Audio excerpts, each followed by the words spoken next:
Hi friends, అందరికీ నమస్కారం. ఈ రోజుటి కథ అతితో అనర్థం. యమునా నదీ తీరాన ఉన్న గురుకులంలో వేల సంఖ్యలో విద్యార్థులుండేవారు. ఆ గురుకులం సత్యానందుడిది.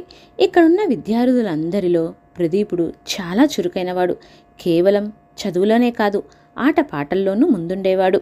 కానీ అవసరానికంటే చాలా ఎక్కువ మాట్లాడేవాడు. ఈ విషయాన్ని సత్యానందుడు గ్రహించినా ఏదో ఒక రోజు ప్రదీపుడే గుర్తించి సరిచేసుకుంటాడని అనుకున్నాడు. ఇలా రోజులు గడిచాయి. ప్రదీపుడి విద్య పూర్తి కావచ్చింది. కానీ అప్పటికి అతిగా మాట్లాడడం తగ్గించుకోలేదు. ఎలాగైనా అతడిలో మార్పు తేవాలనుకున్నాడు సత్యానందుడు. ఒకరోజు గురుకులంలో ఉన్న మొక్కలకు ప్రదీపుడు నీళ్లు పడుతున్న సమయంలో గురువు పలకరించాడు. మాటల మధ్యలో మితంగా మాట్లాడటం గొప్పవారి లక్షణాల్లో ఒకటని చెప్పాడు. మేధావులు, విజ్ఞావంతులు తమ మాటలు, ప్రసంగాలతో ప్రజల్లో చైతన్యం కలిగించాలి కదా. మాట్లాడుకుంటే ఎలా గురువుగారు? అయినా కొలతలేసుకుని మాట్లాడటం సాధ్యమవుతుందా?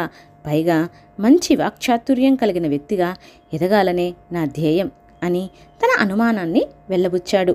అందుకు గురువు చిరునవ్వు నవ్వి, బావిలోని కప్పలు ఎప్పుడు బెకబెక అని అరుస్తూనే ఉంటాయి. కానీ అవి చేసే శబ్దాలతో ఎవరికీ పెద్దగా ఉపయోగం ఉండదు. అసలు వాటిని పట్టించుకోరు.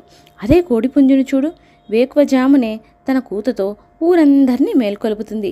మనం ఎంత ఎక్కువగా మాట్లాడాం అనే దానికంటే ఎంత పనికి వచ్చేలా మాట్లాడాం అనేదే ప్రధానం. సాధనతో ఏదైనా సాధ్యమే. మాట్లాడే ముందు కాసేపు ఆలోచిస్తే అనవసరపు మాటలు నోరు దాటి బయటికి రావు. ఎన్నో ఉపద్రవాలకు అనవసరపు మాటలే కారణం అని ప్రదీపుడికి వివరంగా చెప్పాడు సత్యానందుడు.